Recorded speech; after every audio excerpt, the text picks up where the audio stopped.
If you want to invite members in Grammarly, this video will walk you through the process step by step in a simple and clear way. Whether you're adding teammates to a Grammarly business account or managing access for a shared workspace, this is a quick task once you know where to look. And if this tutorial helps, make sure to hit the like button and subscribe for more easy software guides just like this.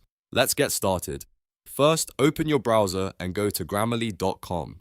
Once the site loads, sign into the Grammarly account that has admin access. This is important because only an admin can invite new members to the team. If you sign in with a regular user account, you may not see the options you need. After signing in, look for the admin panel. This is where Grammarly keeps the team management tools, settings, and member controls. Go ahead and open that admin panel to continue. Once you're inside the admin area, look at the left-hand menu. On the left side, you'll see an option labeled Members. Click Members to open the Team Member Management page. This is where you can view the current members on your plan and manage invitations. Now look toward the upper right corner of the page. You should see a button that says Invite Members. Click Invite Members to start the invitation process. Grammarly will now give you a place to enter email addresses. Type in the email addresses of the people you want to invite to your Grammarly team. Make sure the addresses are correct before sending anything, because each invitation will go to the email you enter. You can usually add more than one person depending on your plan and seat availability.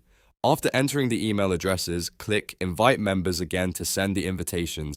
Grammarly will then email those people a link to join your team. Once they accept the invite, they'll be added to your workspace and can start using Grammarly under your organization's account. Keep in mind that if all of your seats are already in use, Grammarly may charge for additional seats, so it's a good idea to check your plan before inviting more members. If you don't want to pay for extra seats, make sure you have open spots available first, and that's it. You've successfully invited members in Grammarly. It's a simple process, but knowing exactly where to click saves time and avoids confusion.